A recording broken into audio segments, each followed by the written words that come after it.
पाकिस्तान के ऊपर जब आप बोलते हैं तो सारे पाकिस्तानी भी इकट्ठे हो जाते हैं। मुझे लगता है पाकिस्तानी ज्यादा इकट्ठे होते हैं। गाली गलौज फुल टाइम पे चलती है उनकी। और मिर्ची बहुत लगती है सर उनको, मिर्ची बहुत लगती है। सर अब तो पाकिस्तान सुपर पावर हो गया है, आपका क्या विचार? नहीं, बस सुपर पावर में सुपर मिसिंग है, बाकी सब कुछ हो गया, और पावर में आर मिसिंग है। स्पेशल पावर हो गया, स्पेशल पौवा हो गया। वो पावर में आर निकालती है और सुपर का आगे निकलती है, सुपर पौवा हो गया वो। जब शराबी को चढ़ती है उसको लगता है वो दुनिया का बादशाह हो गया। सर एक बात बताइए, पाकिस्तान की जो फजीयत हुई है, जो पाकिस्तान की भी औकात दिखी है, लेकिन कल पाकिस्तान कह रहा था जी, पहले कह रहा जी हमारे मीटिंग हो रही है, अब हम सीज फायर कराएंगे। अब आपने उस गुल का स्टेटमेंट तो देखा होगा, तो क्या कह रहा था कि अब एशिया का टाइगर बनेगा। मैं कहा भाई गुल, तू तो बिल्ली भी नहीं रह गया, तू तो वो छोटा सा बिल्ला बन के रह गया। बिल्ली भी फिर बड़ी होती है कि शेर की मासी कहते हैं बिल्ली को, तू तो बिल्ला बन के रह गया, तेरी तो औकात कुछ है नहीं। अब इन्होंने जी ईरान को बुलाया, ये बुलाया। देखिए ईरान पाकिस्तान आगे, पीछे ईरान की वाट लग गई। जेडी वांस गया पाकिस्तान, उसकी पीछे वाट लग गई, उसने आके पलटा बलटा। और ये ऐसी मीटिंग हुई जिसमें कुछ भी नेगोशिएशन नहीं हुई। और बस एक चीज का जरूर बड़ा अच्छा अपडेट आया था, तो एक पाकिस्तानियों को झूठ भी जरा अभी मैं आपको बता रहा हूँ, वो भी पकड़ा गया। एक बड़ा अच्छा अपडेट आया था, जब जेडी वांस जा रहा था तो किसी ने कहा वॉच, तू वांस यूं वॉच देख रहा है। जेडी वांस डर गया, यार यार बम आरपीजी तो नहीं रहा, गोली कर, वॉच यूं कर रहा। फिर कहता व्हाट, घड़ियाल घड़ियाल घड़ियाल। कहते किस लिए? कहता खर्चा पानी निकालना है ना। तो छोड़ जा, खर्चा पानी कैसे निकालेंगे। तो बस हाँ, जेडी वंश की घड़ी जरूर रख ली है। पहले वो वॉच करके घबरा गया, उसे पड़ा गया यार रख लो यार घड़ी रख लो। कह रहा देखो जब तक IMF का अगला लोन आएगा तब तक तुम्हारी घड़ी से हम काम चला लेंगे, वैसे उसके बाद भी वापस करेंगे नहीं, हमारे तोशा खाने में जाएगी। अब तोशा खाने में चीजें कहाँ जाती है आप जानते ही हो। तो जेडी वांस को तोशा खाने के चक्कर में इमरान खान आज तक अंदर है बेचारा। वही तो मैं कह रहा हूँ, तोशा खाना बहुत डेंजरस है। अब जेडी वांस कह रहा अब पाकिस्तान जाके मुझे पता लगा मेरा बॉस क्यों कहता था कि ईरान को न्यूक्लियर बम नहीं मिलना चाहिए। मैंने कहा तुझे आज पता लगा, आज पता लगा। तो बड़ा शौक समझ आने का, तो बड़ी शौक थी वहां मीटिंग करने की। पाकिस्तान तो मतलब अब देखिए क्या आ रहे थे, एशिया का टाइगर बनेगा, पाकिस्तान डिसाइड करेगा दुनिया कैसे चलेगी। अब पाकिस्तान ये करे। और मैंने तो ये भी सुना कि जो ईरानी वापस गए तो जहाज इनके खाली गए, ये तो बाय रोड निकले एक एक करके, ये जहाज में गए नहीं। इन्हें लगा यार ये सीज फायर हो गया, फिर कभी इसराइल ने नंबर लगा दिया तो गेम बच जाएगा, ये तो एक एक करके गए। तो अब जो आते हुए पाकिस्तान के जेट साथ है ना, Pakistani jets were escorting them. अब जाते हुए क्या पाकिस्तानी जेट साथ थे? क्या जाते हुए पाकिस्तानी जेटों ने साथ ही? मुझे तो लगा नहीं। वैसे भी GF-17 था, वो कब तक उड़े कब तक ना उड़े। मैंने पूछा क्या था पाकिस्तान में, मैंने कहा जाते हुए जेट क्यों नहीं भेजे साथ? कह रहा वन वे का पेट्रोल मिला था, सऊदी का फॉरेन मिनिस्टर आया था, एक तरफ के पेट्रोल के पैसे दे गया, अगली बार की नहीं दे गया, तो उड़े ही नहीं भाई। मैं कहा अच्छा तेल एक ही टाइम का था? कह रहा हाँ एक टाइम का तेल है, इसलिए आते हुए हमने उड़ाए। अगर कुछ सीज फायर वीज फायर होता तो हम इधर से उधार करके फिर जहाज वापस उड़ाते, थोड़ा शो ऑफ करते। अब देखिए जो ईरान की डेलीगेशन आई उसका भी इन्होंने बेवकूफ बनाया। उनको बोले तुम यहाँ आओ, सब सेटिंग हो गई हमारी, सब कुछ हम तुम्हारा सेट करा देंगे। जेडी वांस को बोला तू यहाँ जा, तेरी सब सेटिंग करा देंगे। पाकिस्तान जैसा दलाल मुल्क और कोई नहीं। वैसे ये बात तो ठीक है, पाकिस्तान जैसा दलाल मुल्क कोई नहीं। अब आप देखिए पाकिस्तान की इंटरनेशनल फजीयत होगी। पाकिस्तान जब ये ईरानी यहाँ थे, वहां स्ट्रेट ऑफ हॉर्मोज पे ब्लॉकेड लग गया, वहां हिजबुल्लाह की सबसे ज्यादा उनके जहादी मारे गए, यहाँ पूरी नेगोशिएशन फेल हुई। और मेरे तो ये भी सुनने में आया, विटकॉफ कहते हैं ऐसा, विटकॉफ ने ये मोहम्मद गिलाफ जो इनका स्पीकर गिलावाफ, उसके लपड़ दर दिया, थप्पड़ मार दिया उसके, और पाकिस्तानी देखते रहे। विटकॉफ ने, इनकी आपस में कट गई थी कुछ, इनकी आपस में बनी नहीं।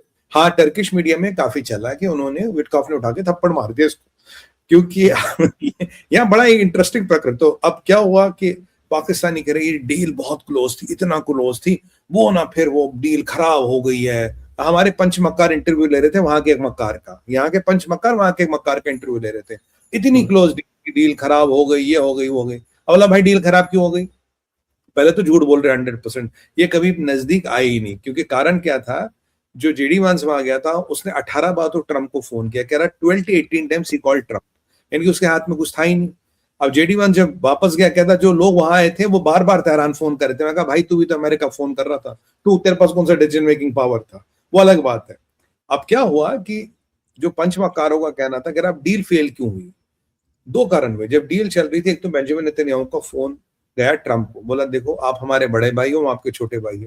ओबामा ने इजराइल को ट्रेड किया था ईरान के लिए, क्या आप ऐसा करोगे, क्या आप हमें धोखा दोगे? तो ट्रम्प जज्बाती हो गया, कहता कोई बात नहीं, तू मेरा छोटा भाई, अब लेना देना कुछ नहीं, गणित जपता कुछ नहीं, सब बच्चा है तू मेरा, नहीं यूं बच्चा है तू मेरा, बच्चा है तू मेरा, चल तुझे फेंटा पिलाऊं, तुझे फेंटा पिलाऊं। यूएस में आजकल फेंटा मिलती है, जब से धुरंधर आई है यूएस में फेंटा, हाँ मैं तुझे फेंटा पिलाऊं। तो वो सेट हो गया।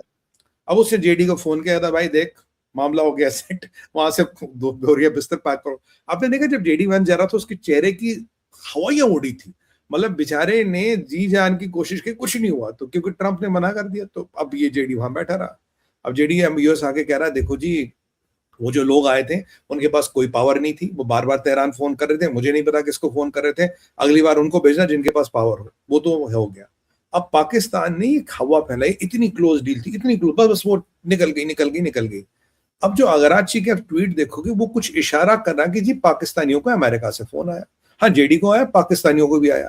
क्या पाकिस्तान जो डील कराना चाह रहा था भाग गया? अब जब ये पूरी खबर बैठी यार, अमेरिका के कहने पे पाकिस्तान पीछे हट गया, जो कोशिश कर रहा था हट गया। वैसे औकात तो उनकी थी नहीं कुछ। अब पंचमक्कार में हमारे एक पंचमक्कार की मोहतरमा ने वहां के एक पंचमक्कार का इंटरव्यू लिया। अब वो क्या कह रहा है कि डील इतनी क्लोज थी, हुआ क्या कि हम जो ईरान है वो अड़ गया हिजबुल्लाह और हमास पे।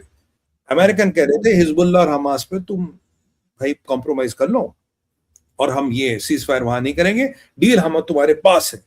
पर ईरान ने कहा हिजबुल्लाह और हमास की खून की शहादत हम बेचेंगे नहीं, हम हिजबुल्लाह और हमास को नहीं बेचेंगे, इसलिए हमने डील कैंसिल कर ली। और ये इजराइल के चक्कर में डील कैंसिल हुई, पाकिस्तानियों की निकम्मी के कारण नहीं, जेडी वैंस डिसीजन नहीं ले पाए इसलिए नहीं भाई, वो इजराइल के कारण डील में कर। अच्छा ये नया रेवल्यूशन है।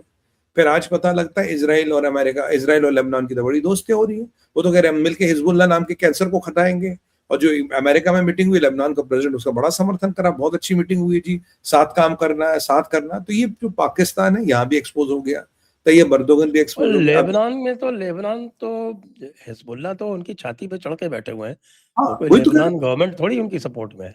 हाँ, वो कह रही है भाई ये कैंसर है, हम अकेले नहीं हटा सकते, आप आके हटाइए। देखिए दो चीजें हुई, मार्को रूबियो बैठा था मीटिंग में, अब मैं जो एक बड़ा इनका न्यूज चैनल है वहां इजराइल और लेबनान का फ्लैग लगा के बात हुई, ये हाथ मिला रहे हैं, 7 फोटो खिंचा रहे, नहीं जी इसको हमको निपटाना है, हिजबुल्लाह को निपटाओ। और वहां के काफी लोगों ने तो हिजबुल्लाह को कहा कि भाई तुम जाओ ईरान, तुम्हें जिहाद करना वहां करो। वहां के कुछ शिया क्लियर को भी नहीं कहा भाई तुम्हें जाना तो वहां जाओ। वैसे भी लेबनान का क्रिश्चियन और लेबनान का सुन्नी तो हिजबुल्लाह के साथ है नहीं, पूरे शिया भी नहीं, भाई तुम्हें जाना जाओ, यहाँ क्या कर रहे हो, हमारी ऐसी तैसी क्यों कर रहे हो भाई। इजराइल भी कह रहा जी हमारी तो लेबनान से कोई दुश्मनी नहीं। अब यहाँ ये पाकिस्तान की दुकान बंद हुई, इन्होंने सारी स्टोरी बनाई थी लेबनान को लेके। अब जो लेबनान में वहां मीटिंग हुई, इनकी दुकान बंद, और सिट्टी पिट्टी गुम हुई तैयब अर्दोगन की। वो कह रहा कि लेबनान में इसराइल जो है लोगों का नरसंहार करा था। एक बार बताइए यार, लेबनान में इसराइल लड़ रहा है हिजबुल्लाह के साथ, वो लेबनान के लोगों के साथ थोड़ी ना लड़ रहा, वो मुसलमान हो या क्रिश्चियन हो या सुन्नी हो, किसी के साथ थोड़ी ना लड़ रहा, वो हिजबुल्लाह के साथ लड़ रहा। कुछ हाँ सिविलियन कैजुअलिटीज हुई है, which are highly regret. Hezbollah ने भी वहां जबरदस्ती कब्जा कर रखा है। हाँ वही तो मैं कह रहा हूँ, और लड़ाई तो हिजबुल्लाह के साथ है, लेबनान के लोगों के साथ थोड़ी ना। लेबनान में मुसलमानों का नरसंहार की कहां से बात होगी, दे आर टारगेटिंग हिजबुल्लाह। हाँ अनफॉर्चुनेटली कुछ सिविलियन कैजुअलिटीज हुई, नहीं होनी चाहिए थी, बट वॉर है, कुछ भी हो सकता है। तो अब ये तैयब अर्दोगन भी सोच रहा था कि यार अब लेबनान के नाम पे दुकान चलाएंगे। फिर तैयब अर्दोगन का विदेश मंत्री कह रहा है जी इजराइल को तो कोई ना कोई शत्रु चाहिए, अगर कोई ना कोई शत्रु नहीं होगा तो इजराइल जो है वो चैन से नहीं रह सकता। अब वो हमें शत्रु बना रहा। फिर पाकिस्तानियों का स्टेटमेंट था, भाई साहब 24-48 घंटे में पाकिस्तान में इस्लामाबाद में मीटिंग और डोनाल्ड ट्रंप खुद आ रहा है इस्लामाबाद। मैंने कहा हाय अल्लाह ये क्या हो गया, मतलब पाकिस्तान की तो लाइटें लग गई। मैंने कहा हीरा मंडी में तो इन्होंने रंग पेंट वेंट करा लिया, मतलब लाइटें लगवा दी, दिवाली मनाई जा रही है। मैंने कहा नहीं कुछ गड़बड़ है। फिर अमेरिकन ने डोनाल्ड ट्रंप नहीं आ रहा, फिर आई जी कोई मीटिंग नहीं हो रही। अब जब कोई मीटिंग नहीं हो रही तो पता लगा कटोरा शरीफ जा रहा मिडल ईस्ट क्यों जा रहा, कह रहा अब मैं सीज फायर के लिए बातचीत करने इन सब लोगों से जाऊंगा। अरे मालिक इतना टाइम थोड़ी ना सीज फायर को, इतने में यूएई वालों ने पैसे मांगे तो पाकिस्तान ने कहा ये ले पैसे तेरे मुंह पे मारते हैं। पता लगा अभी भी सऊदियों से पैसे मांग रहे हैं उधार, मतलब सऊदियों से 3 बिलियन पकड़ा, उनका 3.5 बिलियन दिया। तो ये तो इनको अच्छा अगली बार क्या करना चाहिए, इन्हें अमेरिका, सऊदी, यूएई एक आध मुल्क और पकड़ना चाहिए। आप मुझसे पैसे मांगो मैंने अमेरिका से ले ले, अमेरिका पैसे मांगो मैं सऊदी से उठा ले, सऊदी में मैं यूएई से ले ले, ऐसे ही एक दूसरे को पैसे देते रहेंगे। पाकिस्तान के कहा मेरे सबके पैसे दे दिए, ठीक है सर। वाकई में they had no money to pay for all those expenses. जहाज वापस नहीं गए, ईरानी वापस अपने बाई रोड गए, कोई इनको एस्कॉर्ट नहीं मिला, मीटिंग इन्होंने फेल कर दी। ये गलत नहीं होगा कहना कि ईरान के एमपी ने सही बात बोली। बोला यार ये कोई मीटिंग थोड़ी ना थी, ये तो तुमने हम पे डिप्लोमेटिक प्रेशर बनाया था अमेरिका के कहने पे कि तुम हमको दबा सको। तुम कोई सीज फायर नहीं कराना चाहते थे, तुम्हें कोई सोल्यूशन में इंटरेस्ट नहीं था कि पाकिस्तान लाओ, वहां दबोचो, दबाओ और इनसे जो अमेरिका बोले वहां अंगूठा लगवाओ। तुम्हारी मंशा तो यही थी, तुम तो अमेरिका के लिए काम करते हो, जो बात बिल्कुल सही है, काम ही अमेरिका के लिए करते हैं। अब ये शहबाज ने खुद नहीं कहा कि अगर अमेरिका चाहे, अगर अमेरिका में पैसे नहीं दे हम तो भूखे मर जाए, ये तो शहबाज कह चुका, उसमें तो कोई डाउट है नहीं।